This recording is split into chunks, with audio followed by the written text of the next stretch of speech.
Hello, everyone, and thank you for tuning in to Poets and Quants Undergraduate Business Careers panel. Today, we're talking to college-bound students and parents who want to learn more about where the degree can take you. Welcome to all who are joining online. And welcome to our career development panelists from top business schools, Purdue University, Miami University, and University of Texas at Arlington. Viewers, please feel free to use the Q&A function to submit any questions you have for our panelists. I'll do my best to get to those at the end of the session. And we'll start by letting our panelists introduce themselves and their undergraduate business programs. Michael, let's start with you. Tell us a bit about yourself and the careers development program at your school. How does the process work, the coaches and experts, and access to one-on-one coaching, mentoring, job boards, etc.? I'm Michael Webb. I'm the Director of Career Development at the Miami Farmer School of Business.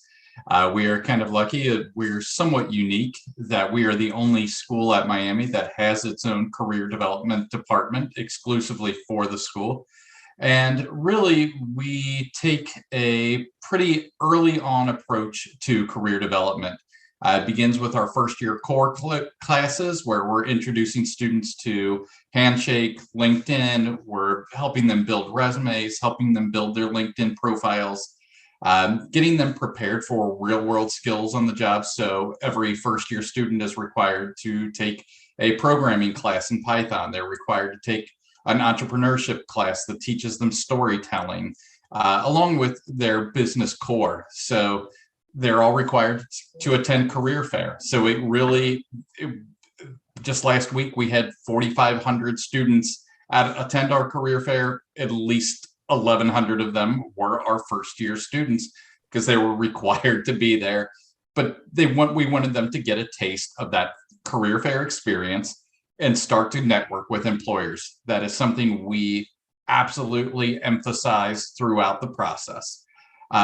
Each student is assigned an academic advisor who will help them walk through their academic curriculum, as well as align that to their career goals. As far as one-on-one coaching, we have 4 members of the Career Center available to our students, as well as the advising coaches, as well as student workers who will supplement with resume reviews, mock interviews, etc. What we really like to do is emphasize employer involvement throughout their academic career. So in that first year, those first year core classes, we have a professional sponsor every year that will come in and support a case competition. And so the students are tasked with delivering a presentation, a solution to that problem for that particular client, just as they would in the real world, encompassing all aspects of the business world. So marketing, the finance, the accounting side, the logistics side with our supply chain program. We really try to emphasize that employer involvement throughout. That continues with employers coming in to the classroom to do information sessions, but also lead discussions, etc. We really emphasize getting that employer involvement so that will lead to those internships early on. We encourage first-year internships. We don't require internships at all, but we encourage first and second-year internships. And we really key in on that third-year internship. And the goal is for all of our students to come back to campus in August with an offer in hand that stems from their internship that's aligned to what they want to do with the rest of their career. Yeah, very good. Claudine, how about you? Hi, everyone. My name is Claudine Myling, and I'm the Interim Executive Director for the School of Business's Professional Development Center. We are still currently called the Krannert Professional Development Center, but we had a recent big announcement that you may have seen where Purdue is making a large investment over the next several years in the School of Business. And we are now Purdue University's new School of Business instead of the Krannert School of Management. So lots of big changes coming up in the near future. All of our students have access to one-on-one coaching through our Professional Development Center. And of course, we also have 2 university recruitment job boards. Michael mentioned Handshake. All of the Krannert students, well, Purdue University School of Business students, I'm probably going to make that mistake a lot tonight, have access to Handshake, and that is unique to just our School of Business. And then we also have the Simplicity platform that employers are on as well. All of our students take a career course, either their first or second year, that provides them with the skills to use over a lifetime. So we really believe in engaging them in the philosophy behind the job search. So why do you have a resume? What's your job search strategy? And here's a hint, parents and students, it's not just a career fair. When you graduate in 3 years, there's not going to be a career fair for you to go to. So we really stress the skills necessary to have a job search strategy and how to network to pursue those jobs that you may want. We have about 150 to 175 employers at our career fair in the fall and about 140 to 150 in the spring. But we recognize that there's thousands of employers, and those employers at the career fair may not be who you're pursuing. So we're a big proponent of job search strategy. What else can I tell you about how we serve our students? We have 6 career coaches for undergraduate students, and they can get one-on-one coaching, but we also have peer consultants, which we find our younger students particularly feel much more comfortable approaching to get that resume reviewed for the first time. Other activities we have, I am just came from one of our networking sessions this fall. We have several networking sessions. I'm losing my voice actually from it. So we have small, intimate networking events besides the career fair. So tonight we only had 6 employers, but next week I think we have 15. It's just we want to keep them smaller so it's not that huge environment, particularly for those younger students. And then lastly, I'll just end on the exciting news for our new School of Business. We're going to be building a new building just for our students. And then we will actually be partnering with our academic advising department, where we'll be on the same floor and be able to engage our students in the best of both worlds with career services and academic advising, along with all of our other student service. So we're very excited about what the next few years has for the School of Business at Purdue. Wow, thank you. It's great to make some news on these panels as well for us. Fernando, how about you? So this is Fernando Jaramillo. I'm a marketing professor, and I am the Associate Dean for Students and Programs here at the College of Business. We, like Christy and Michael, we have similar opportunities for students. We don't have a career center in the College of Business. That we do have a career center at the university level, and that center does have things like Handshake or MAV1, which is another platform that we use to engage our students. Probably one of the differences is our location. So we are in Dallas-Fort Worth. Dallas-Fort Worth is the 4th largest metropolitan center in the U.S. Every projection tells you that it's going to be the 3rd metropolitan center in a few years. And that means that several Fortune 500 companies are in the Metroplex, and they work with us in providing those jobs for students. So we are lucky that at this point we have, for example, more internships available to students that students for those internships. And like Michael and Claudine said, we try to coach those incoming students from day one. So every freshman takes a class, it's a mandatory class, where we talk about resume building, how do you approach an interview, coaching on what they want to do, so forth and so on. We keep on track on how they improved on their resume writing with electronic platforms that would automatically grade their resumes. And then we try to align them with coaches so that they improve. At their 3rd year, they take another mandatory class, and this class is co-taught. So We teach the communication skills there, but we have a lab tied to this class. And in this lab, we invite individuals from the business community to coach students so that they hear from business managers from different disciplines about expectations, what are the skills that they need to develop, how to polish their resumes and their skills in general. So with that being said, we also leverage from the large network of our alumni. So in MAV1, we have a platform. The College of Business has 6,000 students and 60,000 alumni participate on these platforms, and we connect them. So the alumni mentor our students. And it's, the outcomes are very interesting because our students, after these processes, have great jobs opportunities. Sometimes, several job offers in the careers of their choice. Yeah, very good. Claudine, at Purdue, going to you for this next one. What skill sets would you say to your program emphasize to expose students to the evolving global business landscape they will enter? That's a great question.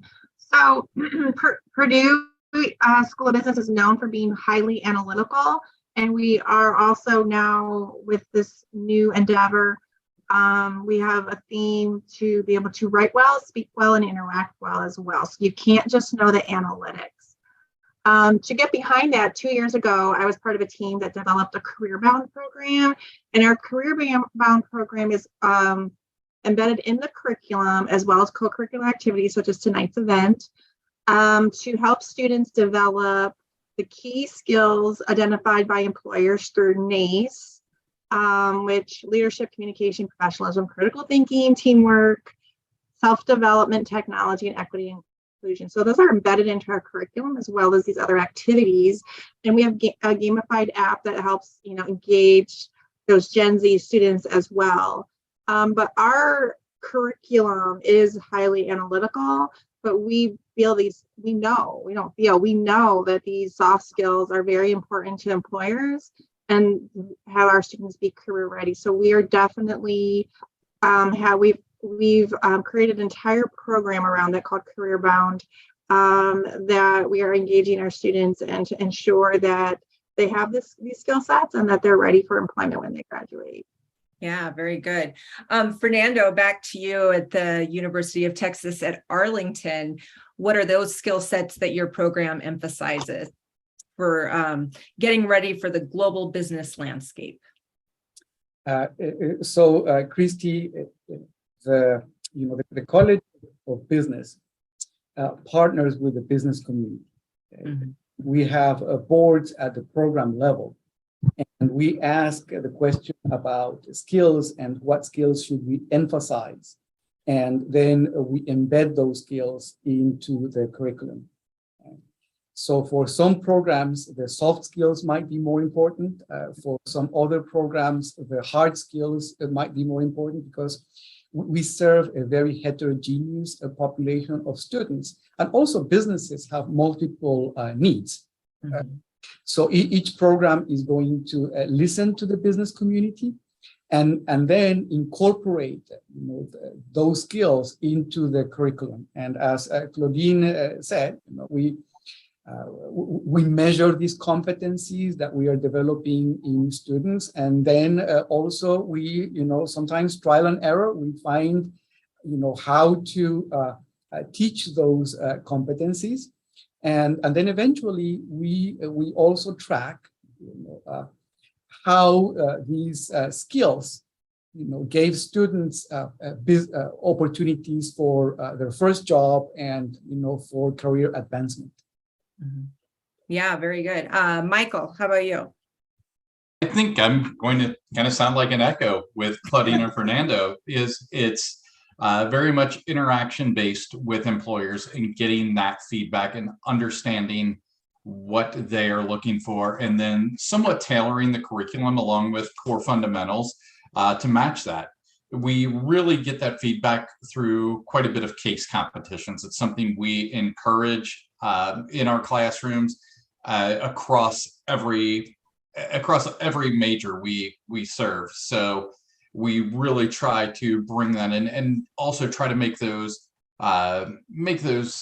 projects as cross-functional as well. So yes, you may be in a finance class and it may be a finance-based case competition, but you also need to understand the marketing optics behind it and how the supply chain needs are going to affect it. So really trying to incorporate that, and then getting that feedback from the employers, not only to the faculty and staff, but also more importantly, directly to the students. And so we can take that feedback and kind of turn it into base curriculum. Mm-hmm. And Fernando, back to you. What do you think employers most appreciate about students from the University of Texas at Arlington?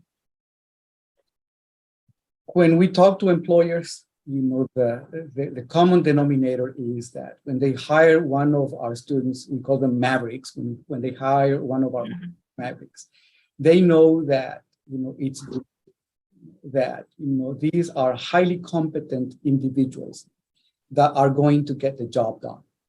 They 2/3 of our students are 23 years old or more, and I'm talking about the undergrad population. So they have that job experience, and now they're pursuing career advancement. So they come hungry to the job market, and they are fast learners. The population that we serve, many of our students are first generation students. Our school is one of the most diverse schools in the country. So they come to UTA, we polish some of the skills, and then they become phenomenal workers. So we have so many stories of them being the first generation students that achieves CEO levels in a few years. So as part of our alumni, we have 200 CEOs, 300 CFOs. We have over 1,000 vice presidents. And many of them, as I said, are first generation students. Oh, that's very interesting. Michael, what about at Miami Farmer? What do employers say about your students? I think the biggest feedback we get consistently from our employers is that they are very much plug and play. They can come in right out of school with, I wouldn't say no training, but are able to get up to speed very quickly because they've had that previous experience in kind of the real world settings. And Claudine, how about at Purdue? Yeah, so one of the stats I think I am most proud of for us is that we're number 8 for most employable graduates at the School of Business at Purdue. So every summer we meet with our top employers, our core employers, for what we call a strategy and success meeting, and we ask them this question. And almost every year we hear what strong work ethic our students have and that how well-rounded they are. And that seems kind of very basic, but we hear it from every single employer, and they just rave about their strong work ethic, how they're always taking initiative and they're so resourceful. And then, of course, backed by their solid analytical skills and the soft skills I mentioned earlier, that makes them just, the most employable graduates. So we're really proud of our students. Yeah, absolutely. Excuse me. Michael, next question to you. What percentage of your students participate in internships during their college experience? And can you talk us through how they find those opportunities? Sure. I was reviewing the data earlier today, and over 80% of our last classes of seniors did have at least one internship throughout their career. Those are found largely, we have the career fair like everyone else, but we really rely on our networking ability because we are in Oxford, Ohio, which is a lovely little hamlet of a town, but we don't have the advantage that Fernando has, being in a major metropolitan area. So not every employer wants to make that journey. So we rely on our extensive alumni network. We rely on the reputation that our grads have through their own experience, and those employers are willing to interview remotely and get professor recommendations. It's really, really heavy networking and making sure that our students are exposed to opportunities that fit them best. And a lot of that we get through interaction directly with the students from our advisory staff, or from them meeting with our career staff and saying, hey, this is what I'm looking for. This is where I'm looking for. What's out there? And then we can kind of look around and say, yeah, well, there's this, and this in Dallas. And, we may not have a ton of connections down there that will come to our fair, but we've got a ton of alumni down there, and we can get you set up, and let's make this happen. Yeah, very good. Fernando, how about you? Internship percentages and how students find the opportunities. Yeah, so internships are not mandatory for our undergrad students. Mm-hmm. They are mandatory for some of our graduate programs. Gotcha. And Mm-hmm. in the graduate programs, well, 100% of the students have an internship. And at the undergrad level, most of our students work. Our population is a working population. So we do have, as I said before, in many cases, more internships than students are available and willing to take those internships. But with that being said, when internships are extremely important for our students, because they take their jobs to a different level. Large corporations typically use internships as the mechanism to test the student and then hire them later. So we encourage students to take these internships. We coach them, and this is done at the program level. So we have internship coordinators for each one of our majors, and faculty are involved on those tasks. It's part of the service that they engage in. And also we have an internship coordinator that matches a student's needs with corporate needs. Mm-hmm. And that has produced over time, very good results. In most cases, students that pursue those internships switch to that job that was offering those internships. And I know that in your panel, you also have many international students. So particularly for STEM designated degrees, both at the undergrad and at the graduate level, throughout the US, many companies are pursuing that talent, and they will provide these internships opportunities to both local students and to international students. We need to remember that at the macro level, the unemployment rate in the US is 3.7%. So it doesn't take too much to realize, and in any metropolitan area, you will see the hiring sign in most businesses.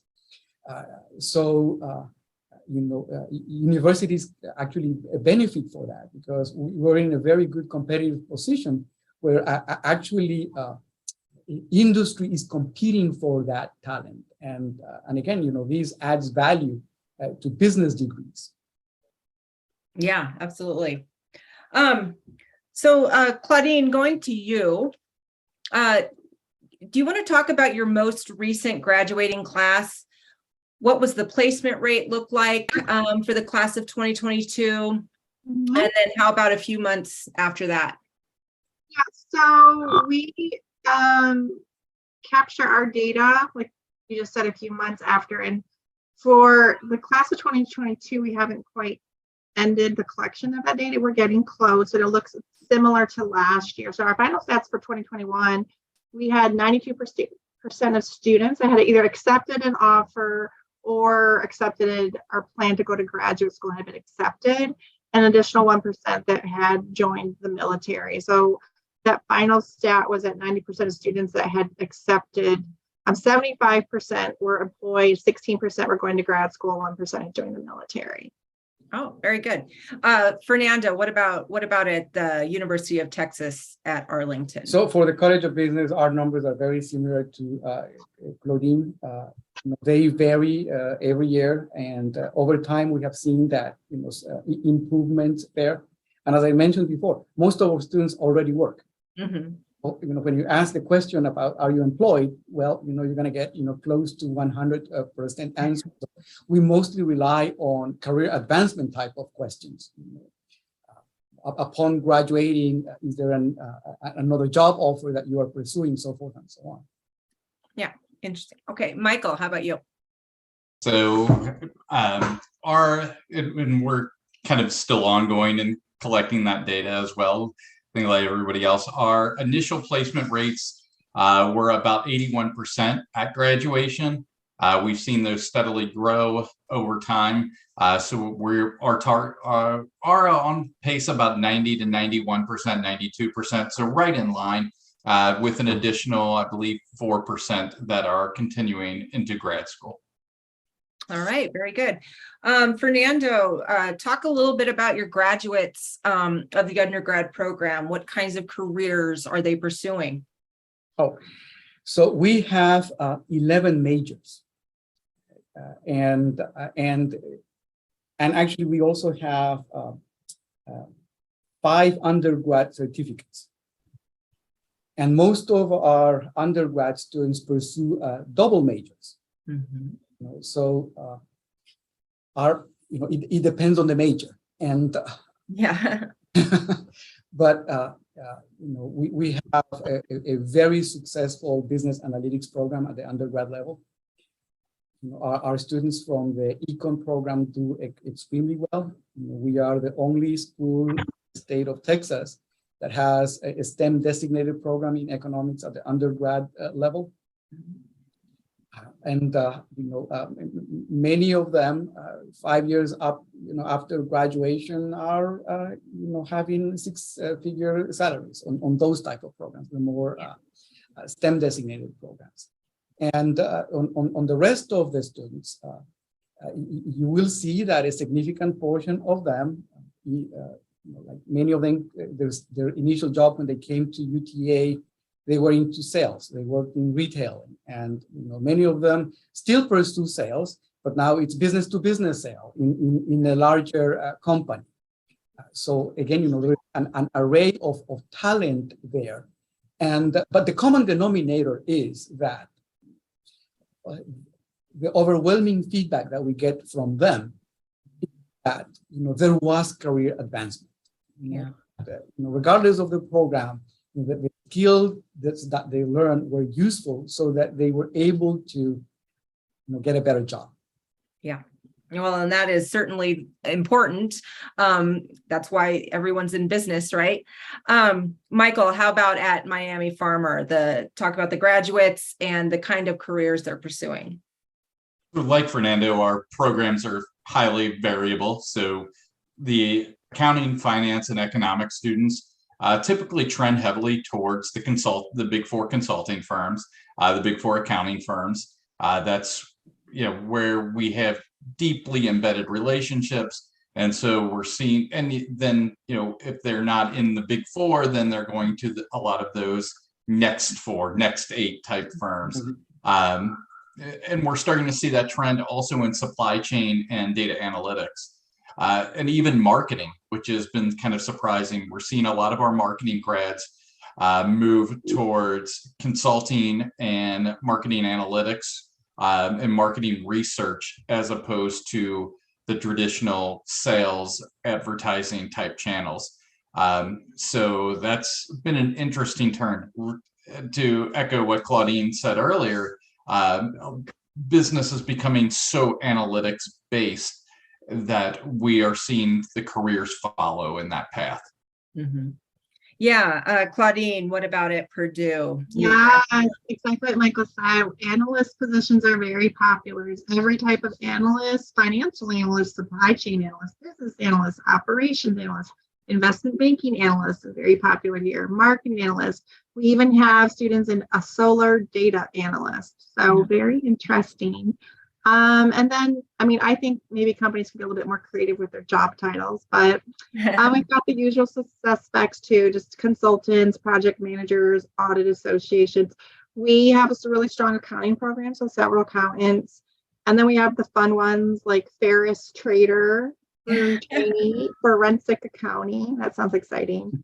So yeah, really all over the board, but analyst positions, it's all in the data analytics right now. Yeah. Michael, back to you. How are you guys at Miami Farmer helping students find job opportunities that fit with their career goals and personal views? So that's been an interesting challenge because many students come in with this, I'm going to work for the Big Four. I'm going to make $250,000 a year within 3 years, and that is my life path. And what we've tried to do is encourage them to take a step back and think about their values. And instead of making a career-based plan or looking at that first job, what's the path you want your life to follow? And encouraging and offering them some assessments to help with that, and a variety of employer exposures, and showing them there is life in finance or accounting or supply chain or all these other fields that is outside of these major conglomerate companies that everyone else has gone to typically, and that you can still have a great lifestyle. You can still make plenty of money. You can still move up the chain of command, and you don't necessarily have to work 110 hours a week for the first 3 years of your career. Right. Claudine. Yes, exactly what Michael said. We have a little bit different, I think, student goals at Purdue. Our students are interested in those Big Four, but they're also interested in the Big Four in the tech area. So Amazon is a heavy favorite. So is Google and Meta. And so we really encourage our students to also step back and think about their career goals and their personal values. And we do also have assessments that do that, and then see how those align with company culture. And that whole idea of a company culture is often new, particularly for freshmen and sophomores, or first and second year students, as we like to call them. So we kind of even take it back. So why did you come to Purdue University? What was it about Purdue that brought you here?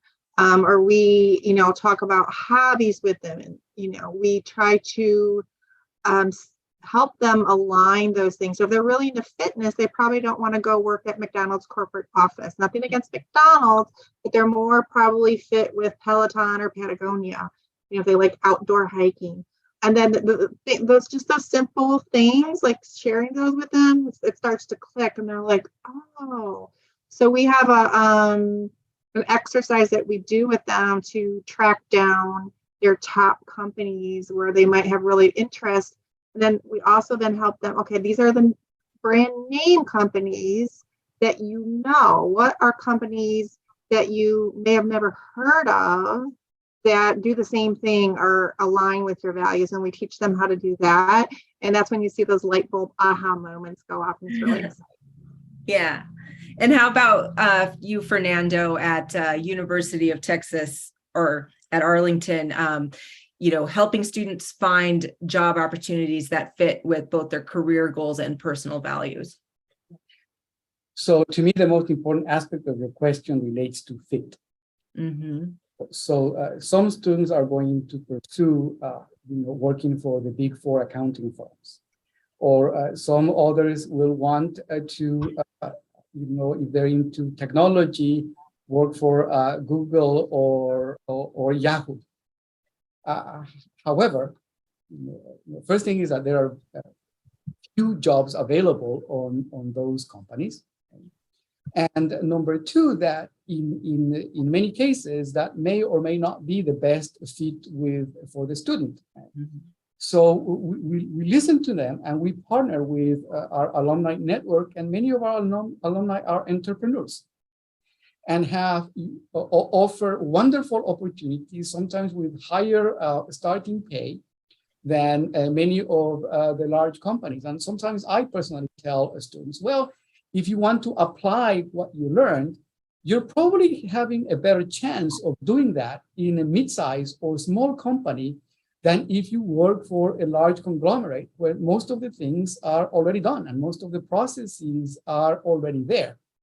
And many of our students, for example, they pursue careers in real estate, and many of them they don't want to work for anybody else. They want to work for themselves, and to me that is a success story. Even if they stumble initially, at some point, the business is going to kick up, and they're the ones who are going to come back to UTA and offer job opportunities to our current students. Yeah, very good. Claudine, why don't you talk a little bit about the Purdue Alumni Network and the opportunities for the students to engage with them?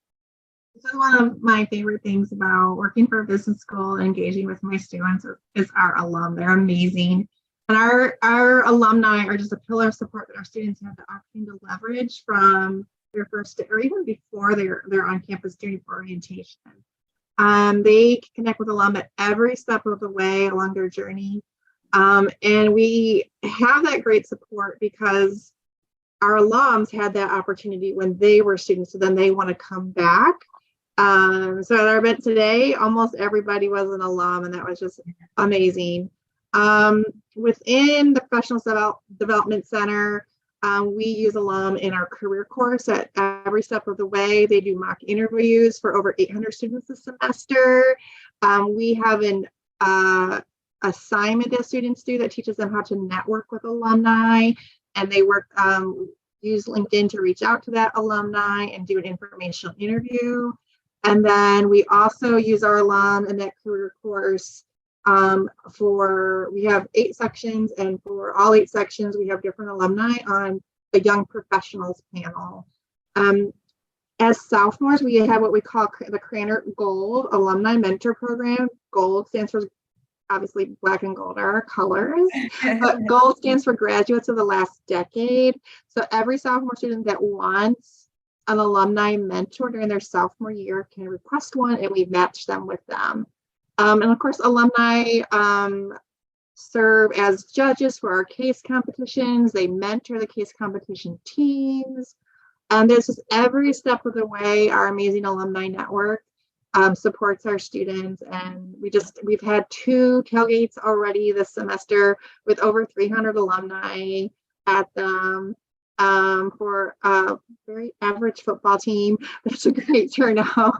So don't tell anyone I said that. I know so yeah. And then we have our alumni board that were just here last Thursday and Friday and had breakfast, lunch, and dinner with different student groups, both on Thursday and Friday. So our alumni are just our crown jewel at Purdue University. Very good. Fernando, how about you? How about your alumni and the students' ability to engage with them? We love our alumni. We have 60,000 alumni in the College of Business, and they are dedicated individuals. They give their time and their money. And as Claudine said, they sponsor many activities, including competitions. They will create scholarship endowments to fund, their passion. They're members of our board. They're the ones who offer internships and jobs to our students because they know UTA, they know the College of Business. They have these strong ties with faculty. And once they graduate and they become successful, they want to come back and they want to give. So they are very open to offering one-on-one advice. We have them serving as mentors. Some of them, it's kind of like they adopted another child, and that happens to be an undergrad students. We meet with them on a regular basis.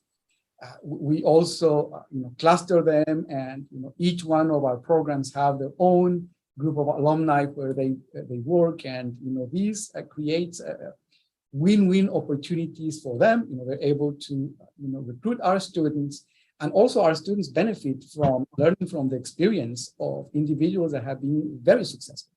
Yeah. And Michael at Miami Farmer.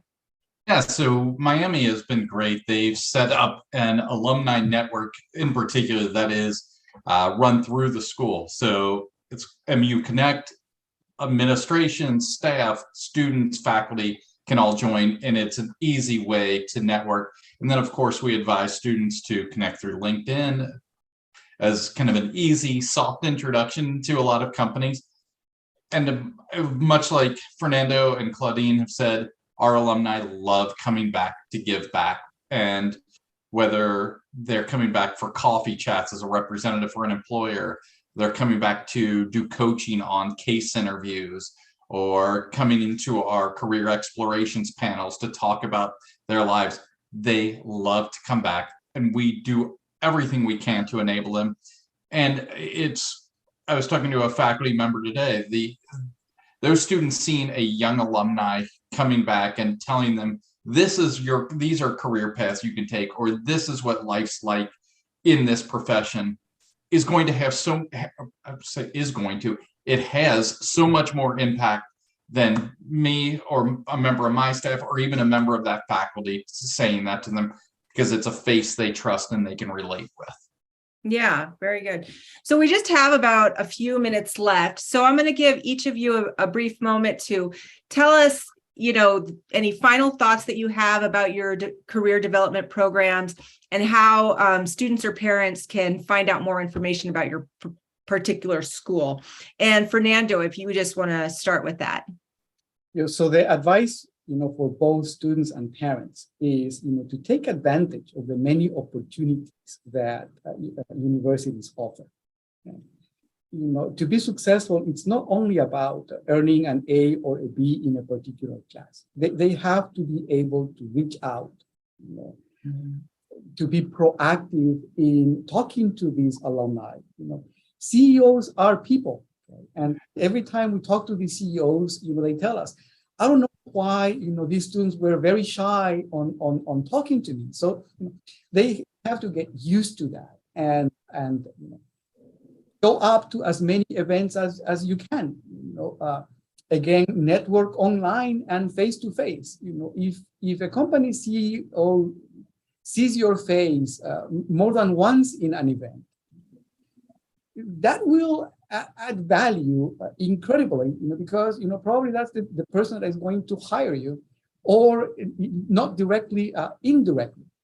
And so I want to emphasize this. Students have to be able to get out of just the classroom setting and take advantage of these opportunities. You don't know who you're going to meet. Yeah. And a person might be the person that defines your career and what you're going to do in the next 10 or 15 years, or sometimes, in your life. Yeah, absolutely. Claudine, how about you briefly? Last thoughts and ways to connect to find out about the services at Purdue. So definitely reach out. We have a great team of student ambassadors that we would love to connect your students to learn more about the business school at Purdue University. It's a very, very, very exciting time to be going to Purdue University. The growth, as you probably have heard, we've kept tuitions the same for 10 years while we have grown the student body, but still managed to keep classes small and keep a very intimate environment for our students. So I would more than be happy to connect parents and students with our ambassadors. Probably the best place to find us is on all of our social media. It's currently Purdue University Krannert School of Management, but that will be changing in the next 6 months. And we would love to welcome you on campus. Great. And Michael? When evaluating if a program is going to be right for your student, taking a pretty circumspect look at all of the programs they offer and who those programs are connected to employer-wise, and also a strong look at the organizations that your student can participate in extracurriculars. Those are often where really, really strong networks are built. and you get to, those friends you make in those organizations, the employers you make in those organizations are those people that are going to continue to help you throughout your career. Yeah. As far as finding out more about the Farmer School of Business, I just put the link in the chat if anybody wants to click on it. We are very welcoming to having you around, so you can schedule a visit with us. We very willing to take you around the school and take you around lovely Oxford, Ohio. If you come within the next 4 weeks, you're going to catch a spectacular show of leaves and on a beautiful campus.